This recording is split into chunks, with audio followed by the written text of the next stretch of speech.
नमस्कार दोस्तों, 23 फरवरी 2022 के daily news analysis current affairs discussion में आपका स्वागत है। देखते हैं आज कौन कौन सी इंपॉर्टेंट न्यूज डिस्कस करेंगे।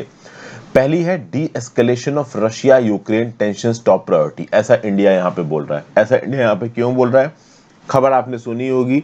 रशिया के प्रेसिडेंट व्लादिमीर पुतिन साहब ने बोल दिया है कि भाई हम यूक्रेन में से दो हिस्से निकाल रहे हैं, और दो हिस्से निकाल के अपने पास नहीं ले रहे हैं, उनको दो अलग अलग कंट्री बना रहे हैं, डोनेट्स और लुहांस्क। हालांकि इनमें से छोटे से हिस्से रेबल्स के हाथ में है, बाकी अभी भी यूक्रेन फोर्सेस के हाथ में। बीच में एक सीज फायर लाइन है, वो भी लक्ष्य मैं आपको दिखा दूंगा। नेक्स्ट भाई, पंजाब पॉलिटिक्स टीवी की जो भी ऐप थी और मीडिया हाउस जिस तरीके से भी वो अपनी न्यूज को आप कह लो प्रोग्राम करते थे, वो सब यहाँ पे ओवरऑल बैन कर दिया गया केंद्र की सरकार के द्वारा। डिस्टर्बिंग पब्लिक ऑर्डर का इल्जाम लगाया गया पंजाब पॉलिटिक्स टीवी के ऊपर, इसको देखेंगे। फिर इस बजट में चाइल्ड वेलफेयर स्कीम्स के लिए क्या क्या एक्स्ट्रा एलोकेशंस हुए, कितने से चाइल्ड बजट बढ़ा है, उसके बारे में बात की जाएगी। कोविड-19 की वजह से जिन बच्चों को अनाथ होना पड़ा है, उनके लिए एक स्कीम चालू की गई थी सरकार के द्वारा पीएम केयर्स के अंदर। उस स्कीम को एक्सटेंड किया गया लगभग 2 महीनों के लिए। श्रीलंका में इन्फ्लेशन इतना ज्यादा हो गया है, डेब्ट क्राइसिस इतनी ज्यादा बड़ी हो गई कि श्रीलंका को समझ में नहीं आ रहा है क्या किया जाए। इस पर्टिकुलर न्यूज के बारे में बात करेंगे। रशिया के ऊपर कुछ एडेड सैंक्शंस लगाने की बात की जा रही है यूएस और यूरोप के द्वारा, इसके बारे में बात करेंगे। एक नई फ्रॉग स्पेशीज डिस्कवर की गई वेस्टर्न घाट्स में, ये वही फ्रॉग स्पेशीज है जो कि आपको यहाँ पे स्क्रीन पे नजर आ रही है। और इंडिया ने अफगानिस्तान में वीट शिपमेंट्स भेजने शुरू कर दी हैं। तो इतनी न्यूज़ मैं आपके साथ डिस्कस करने वाला हूं। आगे बढ़ने से पहले वीडियो पे लाइक का बटन दोस्तों, if you can please click the join button. आपके ज्वाइन बटन दबाने से खासा मदद मिलती है। इंस्टाग्राम पे फॉलो कर लीजिए, टेलीग्राम ग्रुप ज्वाइन कर लीजिए। दोनों ही चीजों का लिंक नीचे डिस्क्रिप्शन बॉक्स में दिया हुआ है। अगर आपको ओवरऑल इन टॉपिक्स के बारे में कुछ एक्स्ट्रा जानकारी है तो डेफिनेटली उस जानकारी को नीचे कमेंट बॉक्स में लिख के बताएं, ताकि बाकी लोग भी उनसे बेनिफिट कर सके। पहला वर्ड ऑफ द डे देख लेते हैं, transpire. To become known, to be shown to be true. Transpire मतलब कि इन्फर भी नहीं है ना। इन्फर होता है कि मतलब आपको इन्फॉर्मेशन दी गई और इस इन्फॉर्मेशन के बेसिस पे आपने कोई फाइनल इन्फॉर्मेशन निकाल ली या कोई इन्फरेंस निकाल लिया। ट्रांसपायर मतलब कुछ हुआ और वो हुई हुई चीज आपको पता चल गई, घटित होना। जैसे कि it transpired that the gang had a contact inside the bank. Gang ने अटैक किया, बैंक को लूट लिया। बाद में इन्वेस्टिगेशन में पता चला कि भाई उन गैंग वालों का कोई खबरी था बैंक के अंदर जो उनको मदद कर रहा था। फिर अगला है, you are meeting him tomorrow, let me know what transpire. मतलब जब तुम कल अपनी मीटिंग करोगे तो वहां पे जो भी हो वो मुझे बता देना। तो मतलब क्या हो रहा है, जो घटित हो रहा है, उसको आप बोलते हो ट्रांसपायर। ठीक है, चलिए पहली news, centre blocks Punjab politics TV digital media resources. Ministry of information and broadcasting ने वो सारी एप्स, वेबसाइट्स और सोशल मीडिया अकाउंट जो कि पंजाब पॉलिटिक्स टीवी के साथ जुड़े हुए हैं, उनको ब्लॉक कर दिया है। कौन से बेसिस पे ब्लॉक किया है? ऐसा बताया जा रहा है कि इस पंजाब पॉलिटिक्स टीवी के लिंक है सिक्स फॉर जस्टिस नाम के ऑर्गेनाइजेशन के द्वारा। और सिक्स फॉर जस्टिस नाम का ऑर्गेनाइजेशन को ऑलरेडी टेररिस्ट ऑर्गेनाइजेशन घोषित किया जा चुका है। This organisation is illegal in India. और ऐसा बताया जा रहा है कि जो पंजाब पॉलिटिक्स टीवी है, इसके लिंक से सिंग्स फॉर जस्टिस के साथ, और अभी के पंजाब असेंबली इलेक्शंस में ये पब्लिक ऑर्डर को डिस्टर्ब करने वाली चीजों को फैला रहे हैं। सिख फॉर जस्टिस ऑर्गेनाइजेशन को अनलॉफुल एक्टिविटीज प्रिवेंशन एक्ट के अंदर 2019 में स्थगित कर दिया गया था, टेररिस्ट ऑर्गेनाइजेशन डिक्लेयर कर दिया गया था। ऐसा बोला जा रहा था कि एसएफजे पंजाब में टेररिज्म को रिवाइव करने की कोशिश कर रहा है, और उसके जो चीफ है, फाउंडर है गुरपंतवंत सिंह पनून, इसको एक टेररिस्ट डिक्लेयर किया गया था। लेटेस्ट न्यूज के हिसाब से minister of information and broadcasting का यह बोलना है कि जो पंजाब पॉलिटिक्स टीवी है, ये ऑनलाइन मीडिया के इस्तेमाल से ऑनगोइंग पोस्ट में डिस्टरबेंस फैलाने की कोशिश कर रहा है। इसलिए 18 फरवरी को इंफॉर्मेशन टेक्नोलॉजी रूल्स के अंदर जो भी पावर है, इमरजेंसी पावर है सरकार के पास, उन पावर का इस्तेमाल करके पंजाब पॉलिटिक्स टीवी को ब्लॉक कर दिया गया। तो ऐप ब्लॉक्ड है, वेबसाइट ब्लॉक्ड है, सोशल मीडिया अकाउंट्स ब्लॉक्ड है। ऐसा कहा जा रहा है कि कम्युनल डिसहार्मोनी और सेपरेटिज्म फैला सकते हैं, देश की सोवरेनिटी इंटीग्रिटी को तोड़ सकते हैं, सिक्योरिटी ऑफ द स्टेट को तोड़ सकते हैं, पब्लिक ऑर्डर को तोड़ सकते हैं। इसलिए इनको कर दिया गया है ब्लॉक। ठीक है भाई, गवर्नमेंट ऑफ इंडिया को विजिलेंट रहना जरूरी है, ओवरऑल इंफॉर्मेशन इन्वायरमेंट को इंडिया में सही करना जरूरी है, वगैरह वगैरह चीजें यहाँ पे बताई गई हैं। पंजाब पुलिस और एनआईए ऑलरेडी एसएफजे का जो फाउंडर था पनून, इसके खिलाफ बहुत सारे केसेस चला चुकी है। पनून के लिंक से प्रो खालिस्तानी बैंड आउटफिट्स के साथ, बब्बर खालसा के साथ, खालिस्तान टाइगर फोर्स के साथ, इंटरनेशनल सिख यूथ फेडरेशन के साथ, और यही एसएफजे का founder overall Punjab politics TV को इन्फ्लुएंस कर रहा था, ऐसा भी यहाँ पे बताया जा रहा है। इसलिए ओवरऑल यहाँ पे एसएफजे तो बैन है ही, पनून एक टेररिस्ट है और उसके साथ साथ ये जो पंजाब पॉलिटिक्स टीवी है इसको भी यहाँ पे बैन कर दिया गया है। GS paper 3 challenges to internet security through communication network, role of social media में न्यूज आपको काम आएगी। Next news, deescalation of Russia Ukraine tensions immediate priority. देखिए ये जो रशियन प्रेसिडेंट व्लादिमीर पुतिन ने बोला है कि भाई अपनी फोर्सेस को ईस्टर्न यूक्रेन में घुस जाओ। अभी ईस्टर्न यूक्रेन में कहां पे घुस जाओ, तो डोनेट्स और लुहांस्क के रीजन को इंडिपेंडेंट बता दिया है, नई कंट्री बना दी गई। वैसे तो मैं आपको बताऊं तो जो लुहांस्क का रीजन है वो क्या है, वो पूरा का पूरा ये जो रेड रंग के लाइन के अंदर आपको नजर आ रहा है ना, ये है आपका लुहांस्क। ठीक है, जितना ये मैंने रेड का बाउंड्री बनाई है इसके अंदर जो रीजन है वो है लुहांस्क। अब मैं जो दूसरी रेड बाउंड्री बना रहा हूं, ओके, इसके अंदर जो रीजन है वो है डोनेट्स। ठीक है, तो लुहांस्क ये है और डोनेट्स ये है। अब इनमें से छोटे से रीजन यहां पे आपको शेडेड पोर्शन में नजर आ रहे हैं, इधर और इधर। इन इलाकों में रशियन रेबल्स का राज है और रशियन रेबल्स और यूक्रेन की फोर्सेस के बीच में जो बाउंड्री है वो कौन सी है, तो मैं एक अलग कलर में बाउंड्री आपको बना के दिखा देता हूं। थोड़ा सा मुझे कलर चेंज करना पड़ेगा। यहां पे ये बाउंड्री आपको ये नजर आ रही है। दिस इज दैट बाउंड्री जो कि यूक्रेन ट्रूप्स को रशियन रेबल से सेपरेट करती है। ठीक है भाई, तो अभी मैं बता दूं इतना इलाका और इतना इलाका, इसको अलग से एक कंट्री डिक्लेयर कर दिया है पुतिन ने। बेसिकली वैसे तो पूरे के पूरे लुहांस्क और डोनेट्स को एक अलग कंट्री डिक्लेयर किया है पुतिन ने, बट इस पूरे इलाके के ऊपर रशियन रेबल्स का राज नहीं है, एक बड़े इलाके के ऊपर यूक्रेन की फोर्सेस का भी राज है। तो बस डर इस बात का है कि जितने इलाके में अब तक रशियन रेबल्स हैं उनको तो इंडिपेंडेंट डिक्लेयर कर ही दिया है पुतिन ने, कहीं उस इलाके से निकल के ये पूरा का पूरा लुहांस्क और डोनेट्स को कब्जाने की कोशिश ना करे। ऊपर से बेलारूस के रास्ते घुस के यूक्रेन की कैपिटल कीव तक पहुंचने का प्लान हो सकता है पुतिन का, ये तक यहां पे बताया जा रहा है। देखिए सीधे बात है, पुतिन को यह पता है कि वो क्रीमियन पेनिनसुला कब्जा चुके हैं। यहां पे आपको क्रीमियन पेनिनसुला दिख रहा है। बहुत हद तक ये कुछ इलाकों को यूक्रेन से इंडिपेंडेंट करा चुके हैं। तो यूक्रेन अंदर से टूटा हुआ है, यूक्रेन अंदर से दबा हुआ है, डरा हुआ है। तो कल की डेट में यूक्रेन डेंजरस हो सकता है। और यूक्रेन को भी एक चीज नजर आ गई है कि यूएस ओपनली सपोर्ट करने इनको आया नहीं। देखिए सीधी बात है, 2014 के बाद से यूक्रेन की पॉलिसी कुछ ऐसी रही कि वो प्रो वेस्टर्न है।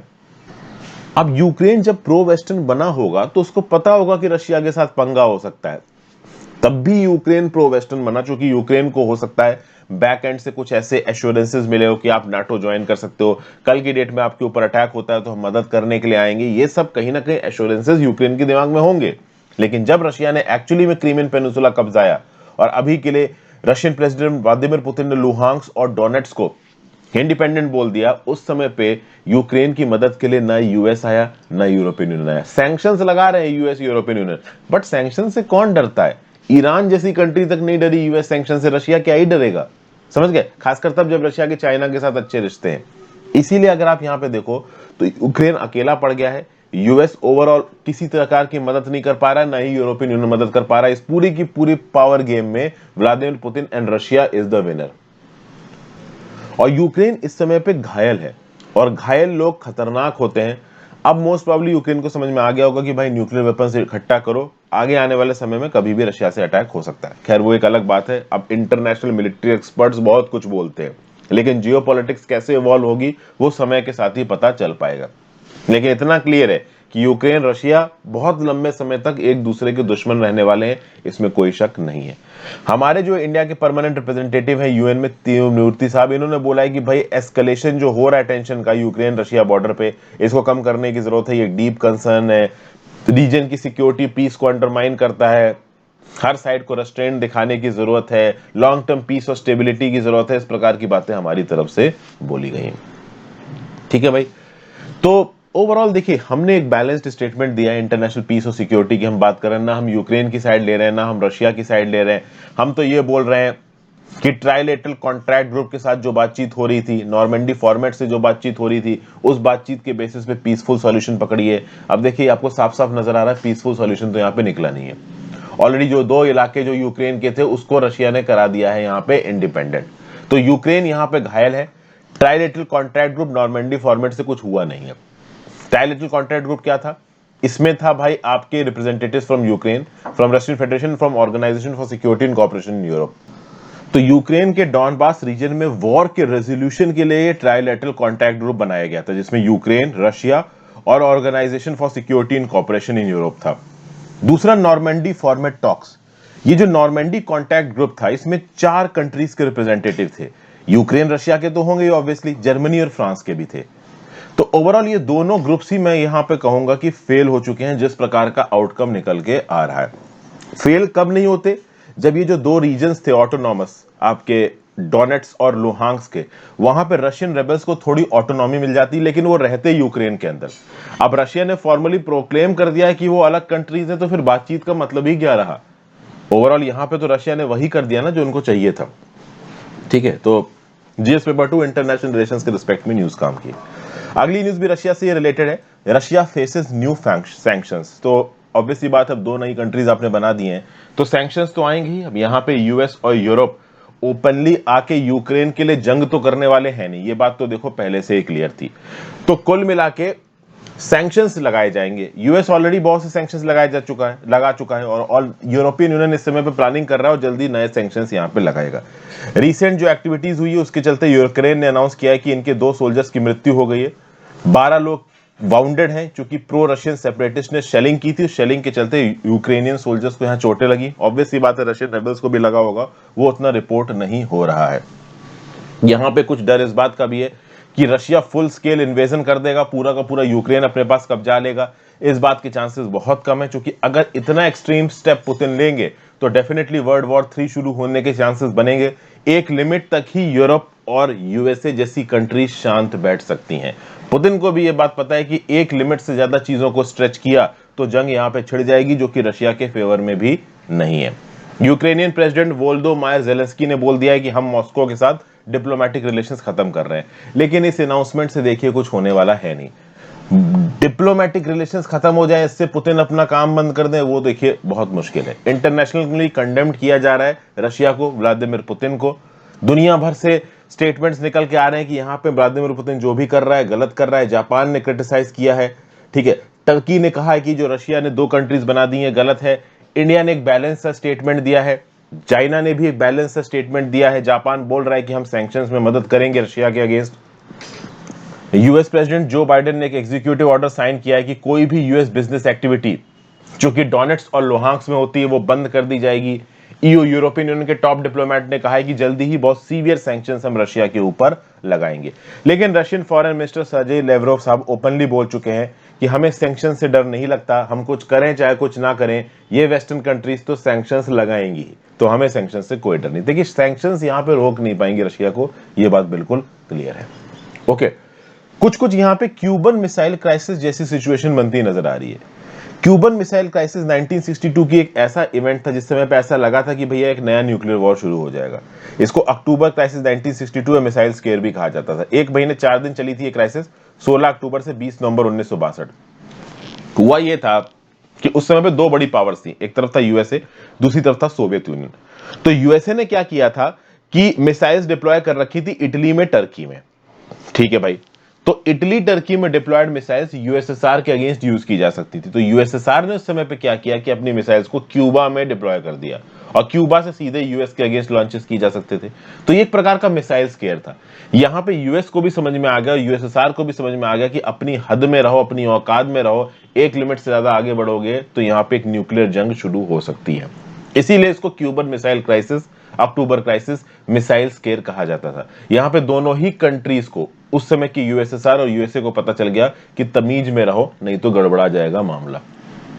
ओके, उसके बाद से लेके अब तक का जो सबसे खतरनाक इवेंट रहा है, जो कि आप कह सकते हो फुल फ्लेज वॉर में कन्वर्ट हो सकता है, वो यही है, पुतिन वर्सेस वेस्टर्न कंट्रीज वाला। और पुतिन अगर इन 2 कंट्रीज को इंडिपेंडेंट बोलने के बाद और आगे बढ़ते हैं, वॉर करते हैं, तो चीजें यहां पे बिगड़ सकती हैं। हालांकि एक कंट्री है जिसने ओपनली रशिया के इस स्टेप को रिकॉग्नाइज कर लिया और वो है सीरिया। सीरिया में प्रेसिडेंट बशर अल असद की सरकार जो है वो कहीं हद तक रशियन फोर्सेस की सपोर्ट के दम पे बनी हुई है, इसलिए सीरिया ने ओपनली यहाँ पे रशिया के स्टेप को सही माना है और दोनों कंट्रीज को रिकॉग्नाइज कर दिया है। ठीक है भाई, तो डोनेट्स और लुहांस्क इनको मिला दो तो ये डॉनबास कहलाए जाते हैं। 2 अलग अलग रीजन है। इन अलग अलग रीजन में क्या रशियन सेपरेटिस्ट होल्ड जगह है वो मैं आपको मैप में ऑलरेडी दिखा चुका हूं। ठीक है भाई, जीएस पेपर 2 इंटरनेशनल रिलेशंस में न्यूज आपको काम आएगी। नेक्स्ट न्यूज है child welfare scheme saw hike of 390%। Union ministry Smriti Irani ji ने क्या बोला है कि भैया जो चाइल्ड सेंट्रिक स्कीम है सरकार की, 2014 से लेकर अब तक उनका बजटरी एलोकेशन 390% से बढ़ा है। Smriti Irani ministry for women and child development, इन्होंने 2 बार ग्राफ दिखाए। एक बार ग्राफ के थ्रू इन्होंने ये दिखाया कि जो मिशन वात्सल्य है, जो कि अम्ब्रेला स्कीम है चाइल्ड वेलफेयर प्रोटेक्शन के लिए, इसको जो एलोकेशन थे वो 2013-14 में थे 300 करोड़ रुपए और 2022-23 में हो गया 1472 करोड़ रुपीस। तो 390% का इंक्रीमेंट है इन 2022-22 विद रिस्पेक्ट टू 2013-14। अब देखिए ये थोड़े पॉलिटिकल टाइप के स्टेटमेंट्स हो जाते हैं, मैं बताता हूं क्यों। क्योंकि 2014 वो आखिरी साल था जिस साल में मनमोहन सिंह कांग्रेस की सरकार थी, उसके बाद से बीजेपी की सरकार आ गई है, तो कंपैरिजन उस समय की कांग्रेस की सरकार से किया जा रहा है, ठीक है। तो इस प्रकार के स्टैटिस्टिक्स आप ना लिखो, बेटर रहेगा। हाँ, आप ये लिख सकते हो कि मिशन वात्सल्य को यूनियन बजट 2022-23 में 1472 करोड़ रुपए एलोकेट किया गया, ये लिखिए। ये मत लिखिए कि 2013-14 में 300 करोड़ किया गया था, क्योंकि ये लिख दोगे तो फिर आपका जो स्टेटमेंट है वो पॉलिटिकल लगने लगेगा। आप बस ये लिखो कि भाई बजट में 2022-23 में इतना पैसा एलोकेट किया गया। सिमिलरली यहाँ पे जो न्यूज है वो बता रही कि सक्षम आंगनवाड़ी और पोषण 2.0 को जो अलॉटमेंट हुई है वो 14.48% ज्यादा हुई है, ठीक है। 13-14 में अलॉटमेंट हुई थी 17,700 करोड़, 2022-23 में हुई है 20,263 करोड़, 20,263 करोड़। तो आप बस ये लिखिए कि यूनियन बजट 2022-23 में अलॉटमेंट हुई है 20,263 करोड़ की। एक और बात, यहां पे जो भी अलॉटमेंट्स हो रही हैं वो एब्सोल्यूट नंबर्स में बढ़ रही हैं, लेकिन as a percentage of budget में घट रही हैं। Okay, HAQ centre for child rights and CRY, इन्होंने एक एनालिसिस की और ये बताया कि बजट में ओवरऑल बच्चों के लिए जो एलोकेशन की जाती थी 2012-13 में ये नंबर ओवरऑल बजट का 4.76% था, 2022-23 में हो चुका है 2.35%। तो as a percentage of budget allotment कम हुआ है, लेकिन एब्सोल्यूट टर्म्स में वो आपको बढ़ता हुआ नजर आ रहा है। जीएस पेपर 2 हेल्थ और गवर्नमेंट पॉलिसीज एंड इंटरवेंशंस में न्यूज आपको काम आएगी। नेक्स्ट न्यूज है centre extend scheme for children orphan bye covid. PM cares scheme for children orphan due to covid pandemic, ये अनाउंस की गई थी प्रधानमंत्री मोदी जी के द्वारा 29 मई 2021 को। ये स्कीम क्या करती थी? गैप फंडिंग प्रोवाइड करती थी एजुकेशन एंड हेल्थ के लिए। यहां पे आपको दिख जाएगा इस स्कीम का पूरा ब्यौरा। Honourable prime minister of India ने 29 मई 2021 को PM cares for children scheme launch की थी। तो यहां पे एक ऐसा बच्चा जिसने अपने दोनों पेरेंट्स या लीगल गार्जियन या एडॉप्टिव पेरेंट्स या सर्वाइविंग पेरेंट्स को खो दिया है कोविड-19 पैंडेमिक में 11 मार्च 2020 के बाद से, तो उस केस में उस बच्चे की हेल्थ इंश्योरेंस मिलेगा, पढ़ाई के लिए थोड़ा बहुत पैसा मिलेगा। मतलब यह बताया जा रहा है कि 18 साल के होने के बाद उस बच्चे का एक 10 लाख रुपए का कॉर्पस बनाया जाएगा। 18 साल से लेकर 23 साल की उम्र तक उस बच्चे को मंथली एक स्टिपेंड दिया जाएगा। तो इस स्कीम में 18 से 23 साल की उम्र में एक बच्चे को जिसने इस पर्टिकुलर स्कीम का बेनिफिट उठाया है उसको कुछ हद तक स्टिपेंड दिया जाएगा ताकि वो अपनी पढ़ाई और डेली मर्रा के खर्चे वगैरह चला ले, और जो भी उसके कॉर्पस में पैसा बचा होगा वो 23 साल की उम्र पे उसको हैंडओवर कर दिया जाएगा उसकी आगे की जिंदगी में आगे बढ़ने के लिए। तो इससे क्या मिलेगा कि बच्चे के पास मान लिया अगर घर से भी कोई सपोर्ट नहीं है तो भी सरकार से पैसों के टर्म्स में कोई सपोर्ट आ रहा होगा जिससे वो अपने आप को एटलीस्ट इंडिपेंडेंट बना सकता है। देखिए, एक इंडिविजुअल, एक यंग इंडिविजुअल बहुत अलग अलग प्रकार के होते हैं। कुछ लोग होते हैं जो इंतजार कर रहे होते हैं मदद आएगी, कुछ लोग होते हैं जो अपने दम पे कुछ करने की कोशिश करते हैं। ज्यादातर लोग जो मेरे लेक्चर सुनते हैं वो किसी ना किसी एग्जाम की तैयारी कर रहे हैं, तो आप दूसरी कैटेगरी को बिलोंग करते हो जो अपने दम पे कुछ करने की कोशिश कर रहे हैं। अब ऐसे केस में अगर किसी बच्चे को इस पर्टिकुलर स्कीम से बेनिफिट मिल जाता है तो it is a win win situation. एक छोटा सा मदद भी बहुत बड़ी चीज होती है एक ऐसे इंसान के लिए जिसके पास कहीं से कोई मदद नहीं आनी है। 31 जनवरी 2022 तक इस स्कीम के अंदर सरकार को 6,624 एप्लीकेशंस आ चुकी हैं जिसमें 3,855 अप्रूव हुई हैं। इस स्कीम को यहां पे एक्सटेंड किया गया। पहले ये स्कीम 31 दिसंबर 2021 तक वैलिड थी, अब इस स्कीम को 28 फरवरी 2022 तक वैलिड कर दिया गया है। मैं ये लेक्चर आज 23 तारीख को रिकॉर्ड कर रहा हूं, तो आप कह सकते हो कि 5 दिन की ही वैलिडिटी इस स्कीम की बची हुई है। ठीक है भाई। GS paper 2 government policies and interventions में न्यूज आपको काम आएगी। नेक्स्ट न्यूज है India sets first shipment of wheat to Afghanistan via Pakistan. India ने पहला 2,500 टन के वीट का जत्था भेजा है अफगानिस्तान को थ्रू पाकिस्तान टेरिटरी। सेरेमनी हुई अमृतसर में। फॉरेन सेक्रेटरी हर्षवर्धन श्रृंगला साहब वहां पे मौजूद थे, अफगान के एम्बेसडर फरीद ममुंदजाई भी मौजूद थे, और अफगानिस्तान के अंदर जो वर्ल्ड फूड प्रोग्राम के कंट्री डायरेक्टर हैं बिशॉप पराजुली, वो भी वहां पे मौजूद थे। पहला 50 ट्रकों का कंटेनर यहां पे निकल गया है। इसके लिए प्रपोजल इस्लामाबाद को 7 अक्टूबर को भेजा गया था कि हम 50,000 टन आपकी जमीन के थ्रू भेजना चाहते हैं अफगानिस्तान को। पाकिस्तान ने शुरू में तो मना किया, पॉजिटिव रिस्पांस 24 नवंबर को आया। उसके बाद से पंजाब में इलेक्शंस, बीच में पाकिस्तान की तरफ से देरी, मॉडलिटीज की कैसे जाएंगी ओवरऑल ये वीट, इन सब चीजों को डिसाइड करने में समय लग गया और फाइनली ट्यूसडे को पहला शिपमेंट यहाँ पे अफगानिस्तान के लिए रवाना कर दिया गया है। एक हफ्ता तो लगभग पहुंच ही जाएगा उसको वहां तक पहुंचने में, 3-4 दिन तो एटलीस्ट लगेंगे अगर कहीं भी चेक पॉइंट पे उसको रोका नहीं जाता है तो। ये जो पर्टिकुलर वीट है ये तालिबान की सरकार को नहीं मिलेगा, ये वर्ल्ड फूड प्रोग्राम को मिलेगा और वो इस 50,000 मेट्रिक टन वीट को अफगानिस्तान के अंदर बांटेंगे। तो इंडिया ने बोला है कि हमारी जो स्पेशल रिलेशनशिप है अफगानिस्तान के लोगों के साथ उसको हम ग्राउंड लेवल पे जारी कर रहे हैं। इससे पहले भी इंडिया 5 लाख कोवैक्सीन की doses, 13 tonne essential life saving medicine, 500 units of winter clothing provide कर चुका है अफगानिस्तान के अंदर वर्ल्ड हेल्थ ऑर्गेनाइजेशन को। अफगानिस्तान में एक बहुत बड़ी ह्यूमैनिटेरियन क्राइसिस चल रही है, वहां के तालिबान के रूलर्स अपनी कुर्सी बचा रहे हैं, तो डेफिनेटली इंडिया की तरफ से एक मदद जारी है यहाँ पे अफगानिस्तान के लोगों के लिए। इंडिया ओपनली कह चुका है कि हम किसी एक ऐसी सरकार को रिकॉग्निशन देंगे जो ऑब्वियसली टेररिज्म को अपनी जमीन पे पनाह ना दे। अभी के लिए हम इस बात पे श्योर नहीं है कि तालिबान पाकिस्तान के प्रो होकर टेररिज्म को पनाह नहीं देगा, इसलिए हमने उस गवर्नमेंट को रिकॉग्नाइज नहीं किया। प्लस हमारा ये भी बोलना है कि human rights, democracy, women representation, इन सब पॉइंट्स को भी एड्रेस करना पड़ेगा तालिबान को। तालिबान एक एक्सट्रीमली कंजर्वेटिव ऑर्गेनाइजेशन है, वी आर नॉट श्योर कि वो ऐसा करेगा नहीं करेगा, आगे आने वाले समय में चीजें पता चलेंगी। GS paper 2 Indian neighbourhood relations में न्यूज काम आएगी। एक नई फ्रॉग स्पीशीज डिस्कवर हुई है वेस्टर्न घाट्स में और इसको नाम दिया गया है डीयू के वाइस चांसलर और प्लांट जेनेटिस्ट दीपक पेंतल के आगे। तो नई फ्रॉग स्पीशीज का नाम क्या रखा गया? मिनरवरिया पेंताली। वेस्टर्न घाट्स के बायोडाइवर्सिटी हॉटस्पॉट से मिली है। पेंताली नाम कहां से निकल के आ रहा है? दीपक पेंतल से निकल के आ रहा है, जो कि फॉर्मर डीयू के वाइस चांसलर है और प्लांट जेनेटिस्ट रह चुके हैं। ठीक है भाई। तो south west coast of Indian peninsula में एक नई फ्रॉग स्पीशीज मिली है, नाम रखा गया मिनरवरिया पेंताली। ओके भाई। ये बहुत जगहों से पाई गई, केरला में भी पाई गई, तमिलनाडु में भी पाई गई, मॉनसून सीजन के दौरान ये मिलते हैं। ये अब तक के स्मॉलेस्ट नोन मिनरवरिया फ्रॉग्स हैं। ठीक है भाई। अब आप बोलोगे सर 45 तो नाम है, मिनरवरिया क्या है? तो मिनरवरिया है जेनस। ठीक है, तो मिनरवरिया जेनस का ये आप कह लीजिए फ्रॉग मिला है, इसलिए इसको नाम दिया गया मिनरवरिया पेंताली। पेंताली नाम दीपक पेंतल से आया है। जीएस पेपर 3 बायोडाइवर्सिटी में छोटी सी न्यूज थी। नेक्स्ट, श्रीलंका में हालात बहुत खराब है।